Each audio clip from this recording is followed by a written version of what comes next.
So this is a thing that happened. I've told it maybe 3 times now. Always badly. Always leaving parts out because they sound wrong when I say them in order. But I'm going to try to get through the whole thing this time. Start to finish. And I need you to just bear with me if I circle back on stuff. That's not me being dramatic. It's just how my brain filed this one. 4 of us drove from Chicago to Nashville on a Friday night in October. Me, Priya, JT, and Sophie. Marcus was getting married Saturday afternoon. Marcus Kim, who we'd all known since undergrad except Sophie, who was JT's girlfriend and had been around for about a year by then. Marcus wanted us there Friday night for the rehearsal dinner, but Priya couldn't leave work until 7, so we made the call to just drive through the night. It's about 7 hours if you push it. Leave at 11, get in by 6, grab breakfast, nap at the hotel, show up to the wedding looking like functional adults. We'd done worse drives for worse reasons. Priya's car, a silver Accord, maybe 2019, kept immaculate in the way that only people who grew up without cars keep cars, like it might get taken away if she let the gas drop below half a tank. She'd volunteered to drive the whole thing, which was typical Priya. Control was her love language. She drove, she navigated, she decided when we stopped, and for how long. Not in a bossy way, exactly. More like, she'd already optimized the route in her head before the rest of us had our shoes on, and arguing with her plan always felt like arguing with math. You could do it, but you'd lose. JT sat shotgun. He always sat shotgun, the way golden retrievers always sit by the door. Not because he'd asked, just because everyone understood it was his spot. JT is 6'3", big shoulders, the kind of guy who makes economy seating look like a punishment. He's also the funniest person I know, which matters because later, when things got weird, JT's response to fear was to get funnier. Some people freeze, some people run. JT makes jokes, and the worse the situation gets, the sharper the jokes get until you can't tell if he's coping or dissociating. Maybe those are the same thing. Sophie was behind JT. She was the quietest of us, which people sometimes mistook for shyness, but it wasn't. Sophie was a watcher. She noticed things the rest of us talked past. She'd been a photojournalist before switching to graphic design, and she still had that eye. Always framing, always catching the detail that didn't fit. I liked her a lot. I think we all sensed she was too sharp for JT, but that's the kind of thing you don't say out loud because it's both true and none of your business. I was behind Priya, backseat left. My job for the drive was playlist control and staying awake enough to keep Priya company. She'd said she didn't need a co-pilot, but I knew from experience that Priya between 2 and 4 a.m. got quiet in a way that could tip into drowsy if nobody was talking to her. We left Chicago at 11:15. A little late because JT forgot his suit at his apartment, and we had to circle back. Classic JT. Sophie gave him the look. You know the one where someone's not mad but is cataloging an instance for future reference. And JT apologized in that half-laughing way he does, and we were off. The first 3 hours were good. Normal. The highway south through Indiana is flat and dark and boring in the way that long highway drives are supposed to be boring. We talked about Marcus and his fiancée, Leah. About how none of us had expected Marcus to be the first one married because Marcus in college had been the guy who couldn't commit to a lunch order. We talked about work. Priya was up for a promotion she didn't want to jinx by talking about, so she talked about it while saying she didn't want to talk about it. JT told a story about a coworker who'd accidentally replied all with a complaint about their boss, which was funny in the way office disaster stories are always funny because it happened to someone else. Sophie fell asleep around midnight, head against the window. JT's jacket rolled up as a pillow. The rest of us lowered our voices without deciding to. The car felt smaller in the dark, the highway stretching out in the headlights, taillights ahead of us spacing out as traffic thinned. Nothing was wrong. I want to emphasize that. There was no bad feeling, no ominous weather, no moment where someone said something that felt like foreshadowing. It was just a drive, 4 people in a car heading south, listening to music and talking about nothing important. The kind of night that's only memorable because of what happened later. Around 1:30 a.m., somewhere in Kentucky, maybe an hour south of Louisville. I wasn't tracking the mile markers. Priya's GPS rerouted us. This happens, right? You're on the highway, and there's construction or an accident or just a traffic algorithm doing its thing, and the little blue line on your phone shifts and suddenly you're taking exit 47 instead of staying on I-65. Priya barely reacted. She followed the reroute, took the exit, and we ended up on a 2-lane state road heading southeast. Adds 12 minutes, she said, glancing at the screen. We'll still be there by 6:15. JT said something about how GPS reroutes at 2 a.m. were either shortcuts or horror movies, and there was no middle ground. I laughed. We kept driving. The state road was narrow and unlit. No streetlights, no guardrails, just the car's headlights carving a tunnel through dark farmland. Fences on both sides. Occasional mailbox. The kind of road where you can feel the age of the landscape. Old farms, old fields, land that's been worked and abandoned and worked again by people whose names are on the county maps but nowhere else. I was watching the GPS on Priya's phone, mounted on the dash. The blue line ran straight for another 7 miles, then made a left turn onto what the map labeled as County Road 4. After that, it threaded through what looked like a small town, no name visible at this zoom level, and rejoined I-65 about 20 miles further south. 12-minute detour. Fine.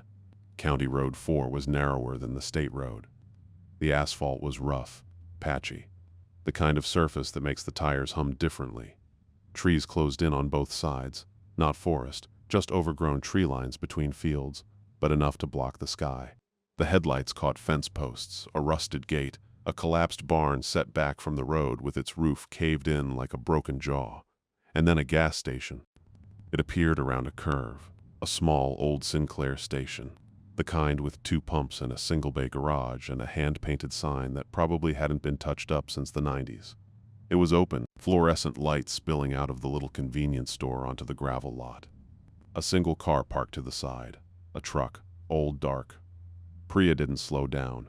She was going to pass it, but JT said, "Hey, pull in. I want to grab something to drink." "We're 20 minutes from the highway," Priya said. "There'll be a rest stop." "Come on. I want a Coke. I'm dying back here." "You're in the front seat." "I'm dying in the front seat." Sophie stirred. "I could use a bathroom," she said, still half asleep. Priya sighed, the specific Priya sigh that means I'm accommodating you against my better judgment, and pulled in. The gravel crunched under the tires. The fluorescent light was the blue-white kind that makes everyone look slightly ill. I got out and stretched. The air was cold. Colder than I expected for mid-October in Kentucky. Sharp, clean, carrying that rural nighttime smell of damp earth and hay and something faintly chemical, maybe fertilizer from a nearby field. JT and Sophie went inside. Priya stayed by the car, checking her phone. I walked to the edge of the lot and looked down the road the direction we'd be heading. Dark. The road just disappeared into black maybe 50 yards out. No moon. Overcast sky, a thick layer of clouds that turned the whole sky into a uniform gray ceiling. Quiet. Really quiet. No insects, which I didn't think about at the time, but thought about a lot afterward. Mid-October, rural Kentucky, near fields. There should have been crickets, at minimum. There were none. JT came out of the store with a Coke and a bag of peanuts and a look on his face that I could read instantly because I'd known him for 12 years. The look that means he's about to tell you something funny that's actually weird. "Dude," he said, "the guy in there. What about him?" He asked where we were headed. I said Nashville, and he goes, JT did a voice. Low and flat, exaggerated southern drawl. "Y'all driving through tonight on this road?" And I said, "Yeah, our GPS sent us this way." And he just kind of looked at me. Didn't say anything for like 5 seconds. Then he said, "Well, keep moving once you start. Don't stop for nothing between here and the highway." JT was grinning while he told me this. To him it was content, the kind of encounter you retell at parties. Creepy gas station attendant warns travelers. Textbook horror setup. He was already composing the wedding reception version. "He say why?" I asked. "Nope. Rang up my stuff and that was it."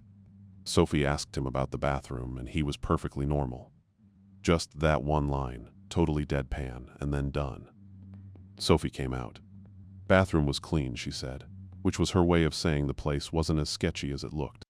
But that man was not interested in conversation. Priya walked over. "What man?" We told her. She did the thing where she processes information by sorting it into categories: useful, not useful, irrelevant, and visibly filed the gas station attendant under not useful. "It's a 12-minute detour," she said. "Let's go." We got back in the car. Priya pulled out of the lot and back onto County Road 4. The gas station shrank in the mirror and then was gone. swallowed by the curve of the road and the dark. 7 minutes later, we saw the first one. Sophie saw her first.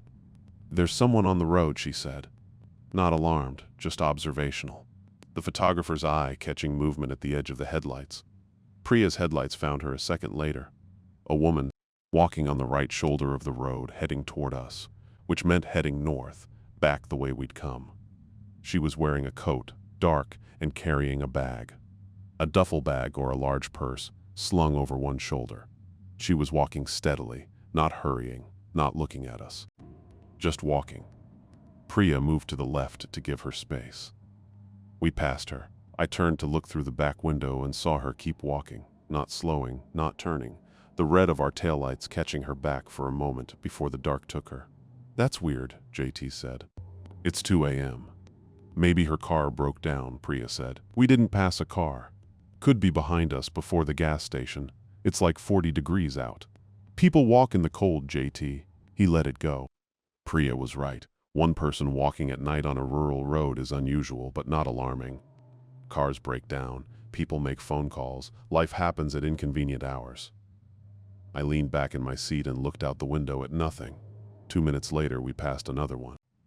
A man, this time walking on the same side of the road, heading the same direction, north, toward us, past us.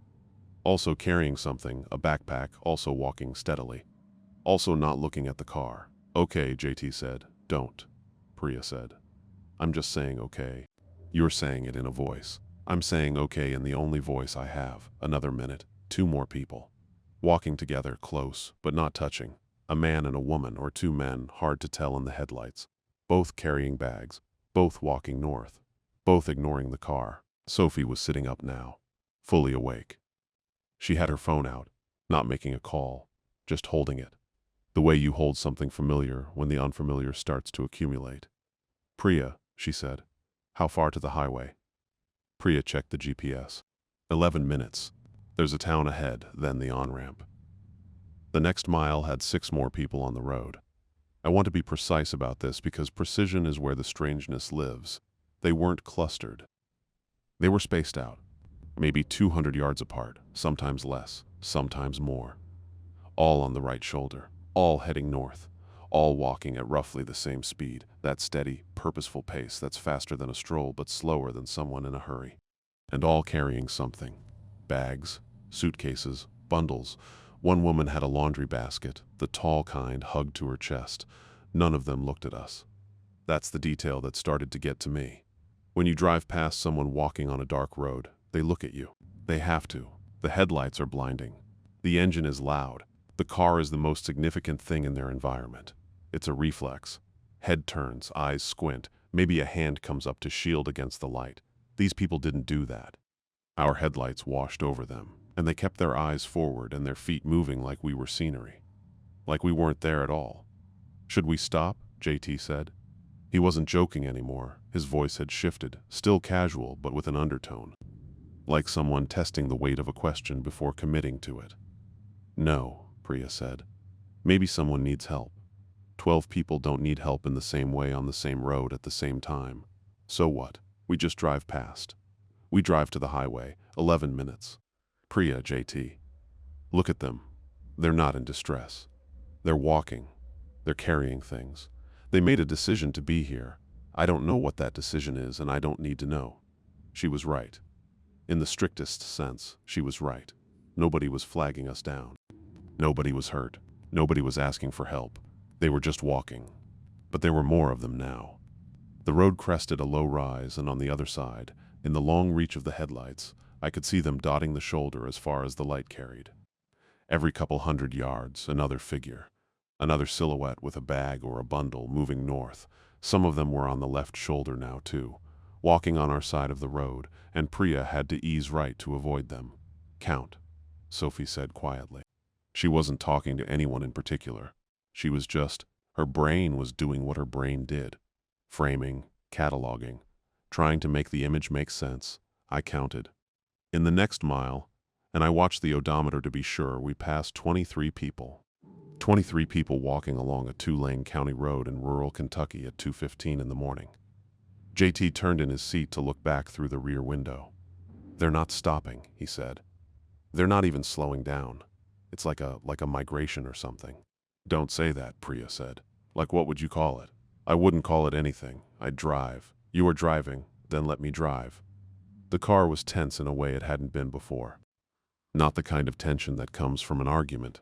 The kind that comes from four people experiencing the same impossible thing and having four completely different instincts about what to do with it. Priya wanted to move through it. JT wanted to understand it. Sophie wanted to document it. And me, I was watching the people, one by one, as they slid through the headlights and into the dark behind us, and I was trying to figure out why none of them were talking to each other. That's what hit me. Not just that they weren't looking at us, they weren't looking at each other either. 20, 30, now 40 people walking the same road in the same direction at the same time, and not one of them was speaking or walking together or acknowledging the presence of anyone else. Each person was alone. Individually alone, in a crowd that was growing with every quarter mile. Priya, I said, where are they coming from? She didn't answer immediately. Then, the town ahead. It's the only thing on this road. All of them? Where else? The GPS said the town was 4 minutes ahead. The little cluster of streets on the map. The unnamed dot that the blue line threaded through on its way back to I-65. The density of walkers increased.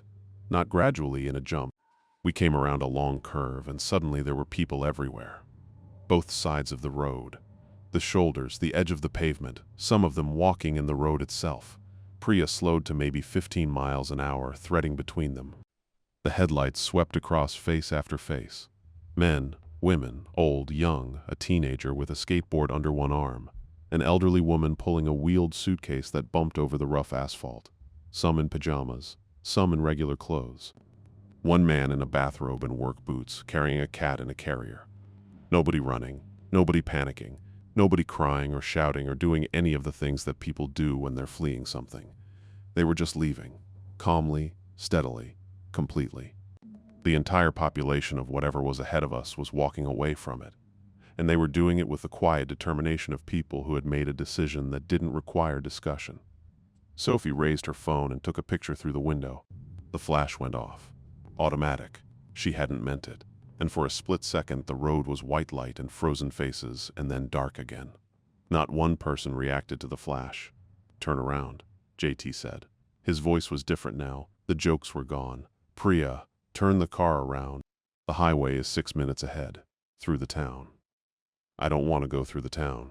Turning around means driving back through all of this and finding another route. That's an hour minimum. I don't care. I care. Marcus's rehearsal dinner. Forget the rehearsal dinner. Turn around. JT, something is wrong. Something is very obviously wrong. All these people are leaving and we're driving toward whatever they're leaving. Turn the car around. Priya's hands were tight on the wheel. I could see her knuckles in the dash light. She was scared. I knew her well enough to see it, but Priya's fear didn't make her retreat. It made her grip tighter. Hold the plan. Trust the route. The highway was 6 minutes away. Going backward was uncertainty. Going forward was math. We drive through, she said. We don't stop. We don't get out. 6 minutes and we're on I-65, and this is a story we tell at the wedding. Nobody said anything. JT turned back to face forward. Sophie lowered her phone to her lap. I watched the walkers slide past the windows and tried to convince myself that this was explicable. Some kind of local event. A festival or a fair or a church thing. People walking to a gathering point, a bus, maybe a meeting place up the road. Things that happen in small towns that outsiders don't understand because they don't have context. But nobody carries a cat in a carrier to a festival. Nobody leaves home at 2 a.m. in a bathrobe for a church event. And nobody walks in total silence in the cold and the dark without looking at the person next to them, unless something has changed the rules of how people normally behave. The walkers thinned as we got closer to the town.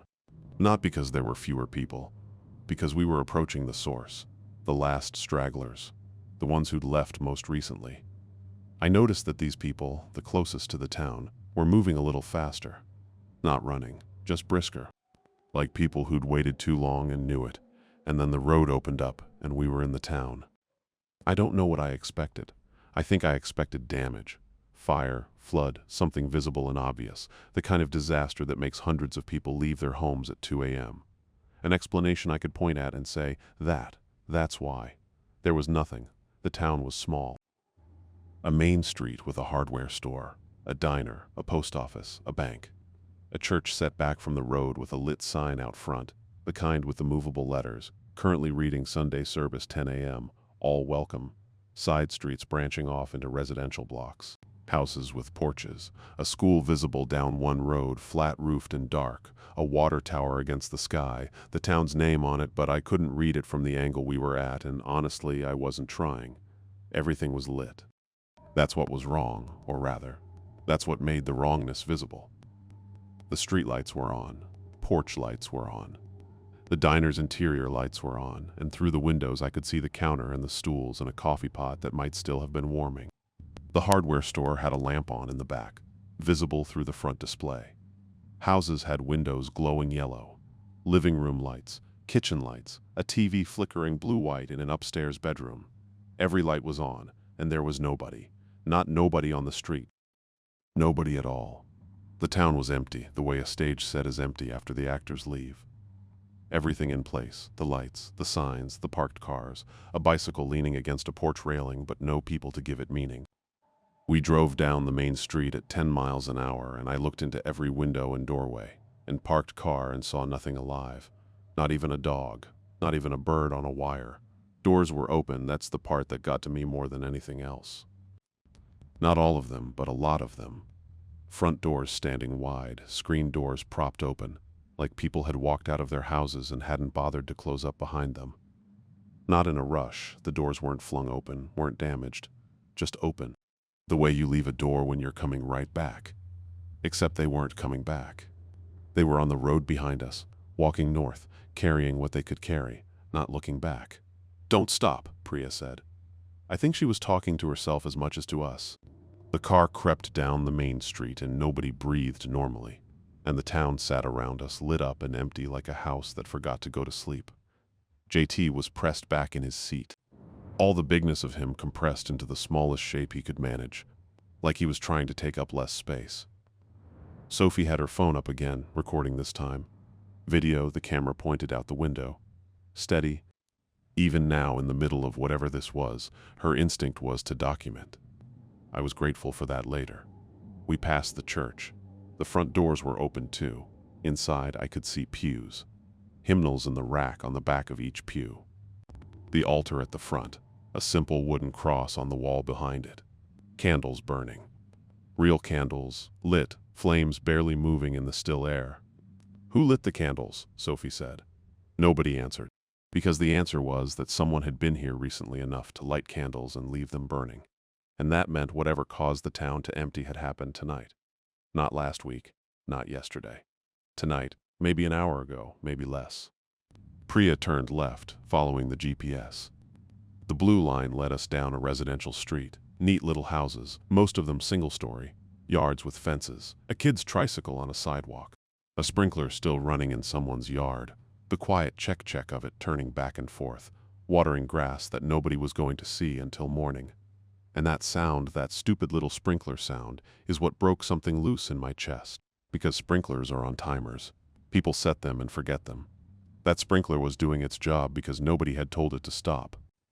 The whole town was running on autopilot, lights on timers, coffee makers on schedules, TVs left playing, and the people who'd set all those timers had gotten up and walked away from their lives without turning anything off. "There," Priya said. "The road. That's the way out." Ahead of us, the residential street dead-ended into another county road, this one heading south, toward the highway. The GPS showed I-65 7 minutes away. The blue line was straight and clear. "Go," JT said. "Please go." Priya accelerated. Not fast. The road was narrow, dark beyond the reach of the town's streetlights, but with intention. We left the last house behind us, and the town shrank in the mirrors, and the dark swallowed it. And I felt something in the car change. Not relief exactly. More like the release of pressure you feel when you come up from underwater. Your lungs haven't gotten air yet, but you know it's coming. "Is everyone okay?" Priya said. Her voice was controlled, professional, almost. The voice she used in meetings when something had gone wrong and she needed to keep people focused. "Define okay," JT said. He laughed. It wasn't a real laugh. It was the sound his body made because it needed to make a sound, and a laugh was the closest available option. "I'm recording," Sophie said. "I've been recording since the main street. 4 minutes and 37 seconds. "Good," I said. "Keep it." We drove. The county road was empty. No walkers on this one. No one at all. Just road and fields and the occasional dark farmhouse, these ones unlit. Normal dark, the kind of dark that houses are supposed to be at 2:30 in the morning. The contrast was stark. Normal dark houses looked like safety. The lit-up empty town behind us looked like a wound. 7 minutes. The on-ramp to I-65 appeared like a gift. Priya emerged onto the highway doing 70 before the ramp fully straightened out, and the tires hummed on good pavement, and there were other cars, 3, 4, a truck. And they were real and normal and driven by people who were going somewhere on purpose for reasons that made sense. Nobody spoke for maybe 10 minutes. Sophie stopped recording. JT opened his Coke and drank half of it in one go. I leaned my head against the window and watched mile markers pass and tried to organize what I'd seen into something I could hold in my mind without it falling apart. Priya broke the silence. "We should call someone." "And say what?" JT said. "We drove through a town and nobody was home. We saw hundreds of people walking on a road in the middle of the night. That's a thing. That's reportable." "Report it to who? What jurisdiction?" "We don't even know the name of the town. It was on the water tower. Did anyone read it?" Silence. None of us had. We'd been too busy looking at the empty houses and the open doors and the candles burning in the church. Sophie scrolled through her phone. "I have the GPS route. I can find it on the map." She spent a few minutes tracing our path. "County Road 4 from the gas station, south through the unnamed dot. It's not labeled on Google Maps," she said. "It's just a cluster of roads. But if I zoom in there, a few buildings, a church, it matches." "Drop a pin," Priya said. "We'll figure it out in the morning." JT turned around in his seat and looked at me. And I saw in his face the thing I'd been feeling, not fear, not confusion, but something more disorienting. The feeling of having experienced something that doesn't have a genre. It wasn't a ghost story. Nobody was chasing us. Nothing attacked us. We'd driven through a town that was empty and seen people walking away from it, and that was all. That was the whole thing. But the wrongness of it, the scale, the silence, the open doors, sat in the car with us like a passenger we couldn't see. "You okay?" he said to me. "Yeah, you." "I don't know what I am." He turned back around. "I don't know what any of that was." We got to Nashville at 5:45 a.m. The sky was just starting to lighten. That thin gray line on the eastern horizon that isn't dawn yet, but is the promise of it. Priya found the hotel. We checked in. The lobby was warm and brightly lit, and the woman at the front desk said, "Welcome, y'all," and it was so aggressively normal that I almost laughed. We went to our rooms, JT and Sophie in one, me and Priya in another. Priya sat on her bed and took off her shoes and said, "I'm going to shower and then sleep for 2 hours, and then we're going to the wedding, and we're not going to talk about this until after." "Agreed," I said. Not because I didn't want to talk about it, because Priya needed to put it in a box, and she couldn't do that if the rest of us kept opening it. I didn't sleep. I lay on the hotel bed and scrolled my phone and searched for the area we'd driven through. I found the county, found County Road 4. Found the approximate location of the town based on Sophie's pin. Nothing. No news. No emergency alerts. No reports of a mass evacuation or a community event or a gas leak or anything that would put hundreds of people on a road in the middle of the night. The county sheriff's website had a blotter with 2 entries from the last 24 hours, a traffic stop and a noise complaint in a different town. That was it. I searched the town name. Sophie had found it by then, texted it to the group chat. I'm not going to say it here for reasons that'll make sense in a minute. I searched it and found almost nothing. A census listing, population 340 as of the last count. A church with a simple website that hadn't been updated in 3 years. A high school sports page from a regional news site, 4 years old.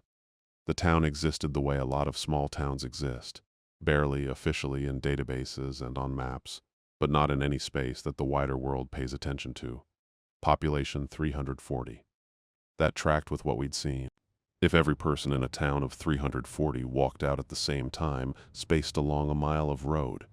Yeah, that's what we drove through. The entire town. Every single person. I fell asleep around 7, Woke up at 9.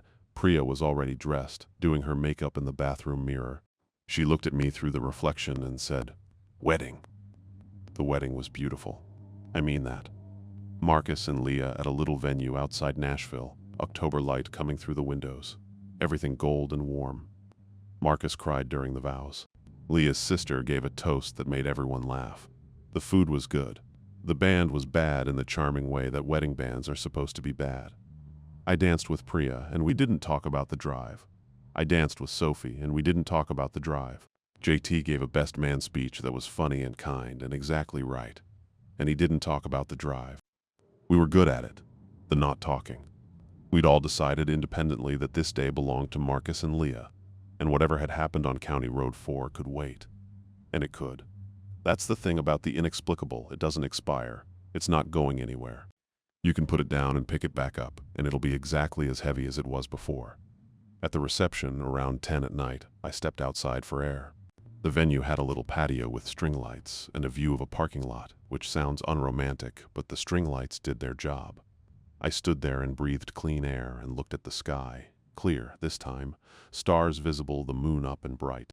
Sophie came out a few minutes later. She stood next to me, not saying anything for a while. Then she pulled out her phone and showed me something.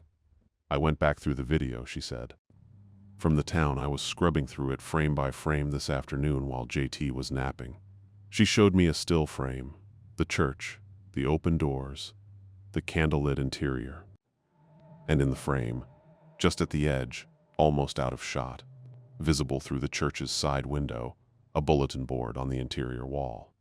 Sophie had zoomed in. The image was grainy, pulled from video but legible. The bulletin board had a piece of paper pinned to it. A flyer maybe, or a notice. And on the paper, in large printed letters, a date. Today's date, not last night. Today, Saturday. The day of the wedding. Below the date, a single line of text. Sophie had to enhance it, blow it up, squint at pixels, but she'd gotten it. The text read, "Thank you for your patience. We will return by morning." That's it. A notice, printed, pinned to a church bulletin board dated today, thanking someone, or everyone, for their patience, promising a return by morning. I looked at Sophie. She looked at me. Neither of us said anything for a long time. They knew. She finally said they planned it. Whatever it was, the walking, the leaving, it was scheduled. They knew when they were going and when they'd come back. Patience, I said.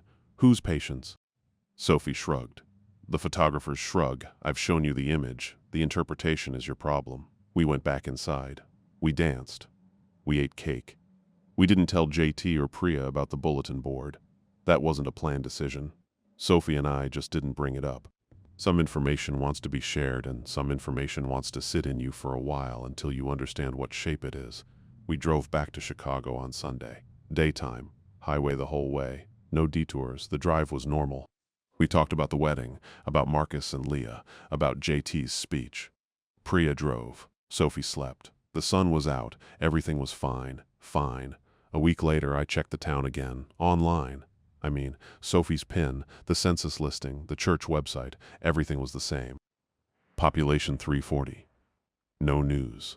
No emergency reports. The church website still hadn't been updated. No trace that anything had happened. But there was one new thing.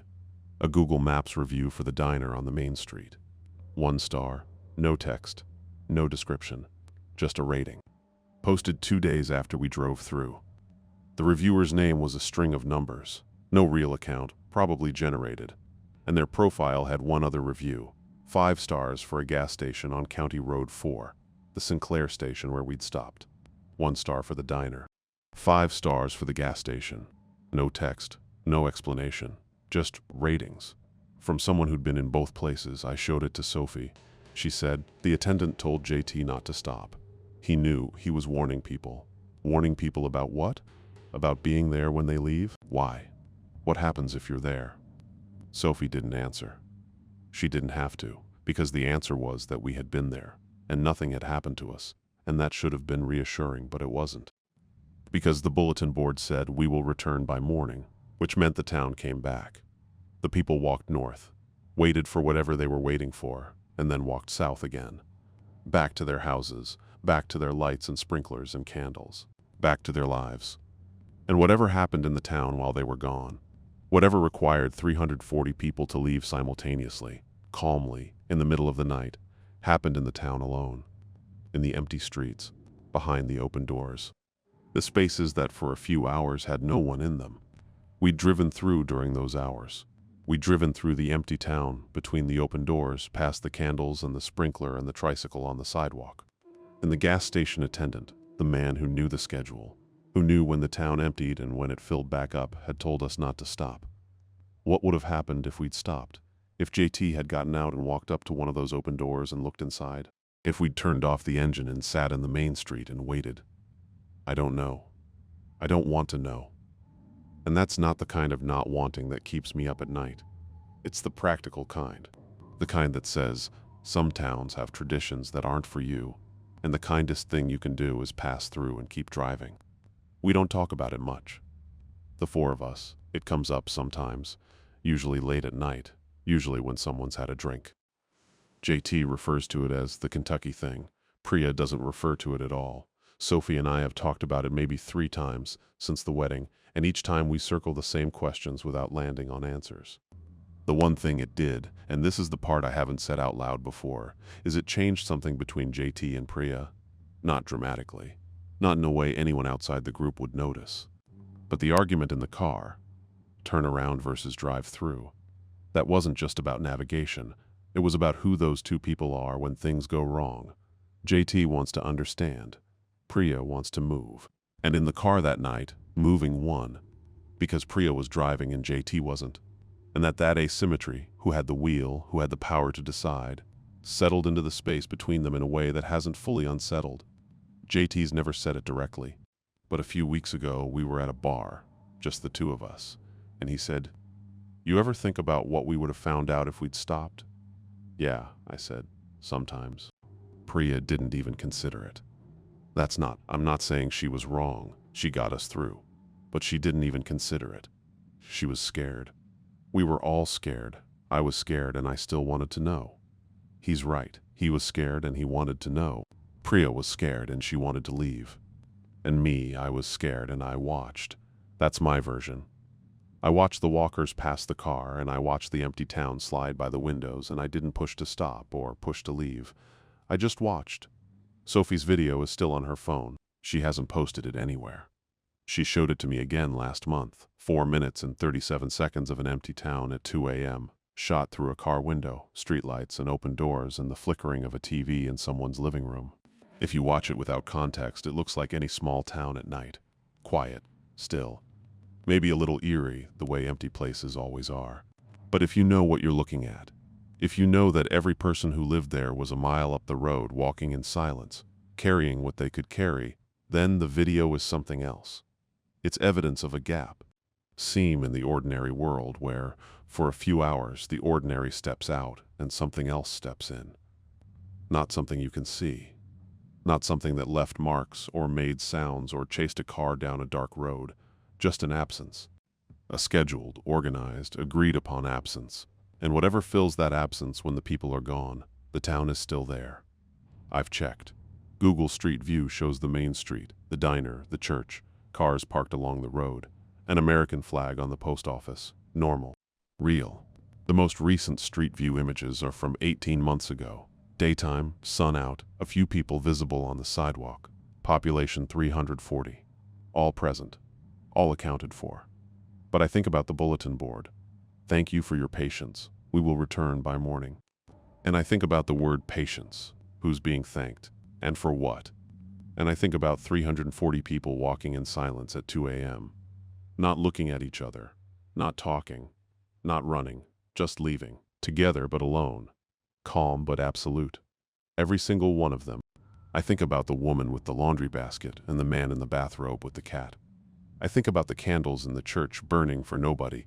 And I think about the sprinkler going cheek-ache in the empty yard, watering grass that the dark was sitting on. JT asked me last week if I want to go back.